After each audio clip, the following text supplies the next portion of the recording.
ಗಡಿ ಬಿಕ್ಕಟ್ಟು ಇನ್ನೊಂದು ಕಡೆ ಆಂತರಿಕ ರಾಜಕೀಯದ ಅಸ್ಥಿರತೆಯಿಂದ ಕಂಗೆಟ್ಟಿ ಹೋಗಿರೋ ಪಾಕಿಸ್ತಾನಕ್ಕೀಗ ಅಮೆರಿಕ ಇರಾನ್ ನಡುವಿನ ಯುದ್ಧದ ಕಾರ್ಮೋಡ ಮತ್ತೊಂದು ಹೊಡೆತವನ್ನ ಕೊಟ್ಟಿದೆ.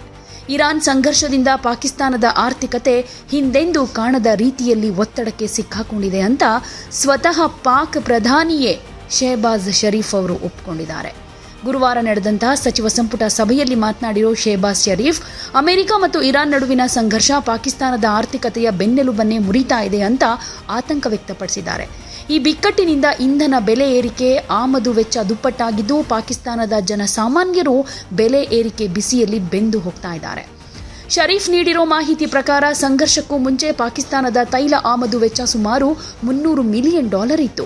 ಆದರೆ ಅದು ಈಗ ಕೇವಲ ಕೆಲವೇ ವಾರಗಳಲ್ಲಿ $800 ಮಿಲಿಯನ್ ಏರಿಕೆಯಾಗಿದೆ. ಅಂದರೆ ಆಮದು ವೆಚ್ಚ 2.5 ಪಟ್ಟು ಜಾಸ್ತಿಯಾಗಿದೆ. ಇದರ ಎಫೆಕ್ಟ್ ದೇಶದಲ್ಲಿ ಪೆಟ್ರೋಲಿಯಂ ಬಳಕೆ ತೀವ್ರವಾಗಿ ಕುಸಿತವಾಗಿದೆ. ಕಳೆದ ವಾರಕ್ಕೆ ಕಂಪೇರ್ ಮಾಡಿದರೆ ಈ ವಾರ ತೈಲ ಬಳಕೆಯಲ್ಲಿ ಗಣನೀಯ ಇಳಿಕೆ ಕಂಡುಬಂದಿದೆ ಅಂತ ಮಾಹಿತಿಯನ್ನು ಕೊಟ್ಟರು. ಈ ಸಂಘರ್ಷವನ್ನ ತಣ್ಣಗಾಗಿಸೋದಕ್ಕೆ, ಪಶ್ಚಿಮ ಏಷ್ಯಾದಲ್ಲಿ ಶಾಂತಿ ಸ್ಥಾಪಿಸೋದಕ್ಕೆ ಪಾಕಿಸ್ತಾನ ಕೂಡ ನಿರಂತರ ಪ್ರಯತ್ನ ಮಾಡ್ತಾ ಇದೆ. ಇಸ್ಲಾಮಾಬಾದ್ನಲ್ಲಿ ಏಪ್ರಿಲ್ 11 ಹಾಗೆ 21 ತನಕ ನಡೆದ ರಾಜತಾಂತ್ರಿಕ ಮಾತುಕತೆಗಳು ಮಹತ್ವದ ಯಶಸ್ಸು ತಂದಿವೆ ಅಂತ ಹೇಳಿಕೊಂಡ್ರು. ಈ ಮಾತುಕತೆಯಲ್ಲಿ ಪಾಕಿಸ್ತಾನದ ಸೇನಾ ಮುಖ್ಯಸ್ಥ ಆಸಿಮ್ ಮುನೀರ್, ಉಪ ಪ್ರಧಾನಿ ಇಶಾಕ್ ದಾರ್ ಹಾಗೆ ಹಿರಿಯ ಅಧಿಕಾರಿಗಳು ಪ್ರಮುಖ ಪಾತ್ರ ವಹಿಸಿದ್ದಾರೆ. ಇತ್ತೀಚೆಗೆ ಇರಾನ್ ವಿದೇಶಾಂಗ ಸಚಿವ ಅಬ್ಬಾಸ್ ಅರಾಗ್ಚಿ ಪಾಕಿಸ್ತಾನಕ್ಕೆ ಹೋಗಿದ್ರು. ಈ ವೇಳೆ ಶೆಹಬಾಜ್ ಶರೀಫ್ ಅವರು ಅರಾಗ್ಚಿ ಜೊತೆ ಸುಮಾರು 2 ಗಂಟೆಗಳ ಕಾಲ ಮಾತುಕತೆ ನಡೆಸಿ ಯುದ್ಧದ ದುಷ್ಪರಿಣಾಮಗಳ ಬಗ್ಗೆ ಎಕ್ಸ್ಪ್ಲೈನ್ ಮಾಡಿದ್ದಾರೆ.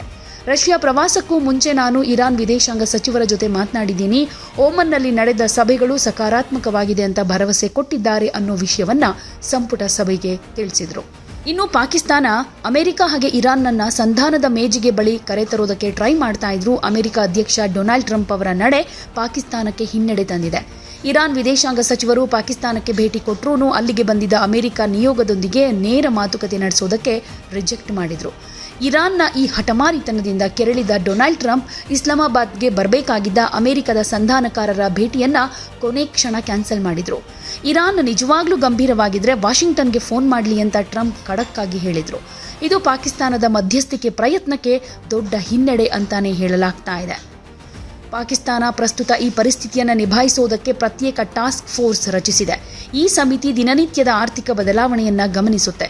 ಆದರೆ ಅಮೆರಿಕ ಇರಾನ್ ನಡುವಿನ ಉದ್ವಿಗ್ನತೆ ತಗ್ಗದೇ ಇದ್ರೆ ಪಾಕಿಸ್ತಾನ ಶ್ರೀಲಂಕಾದ ಮಾದರಿಯಲ್ಲಿ ಆರ್ಥಿಕ ದಿವಾಳಿತನದತ್ತ ಸಾಗೋ ಭೀತಿಯಂತೂ ಸ್ಪಷ್ಟವಾಗಿ ಕಾಣಿಸ್ತಾ ಇದೆ.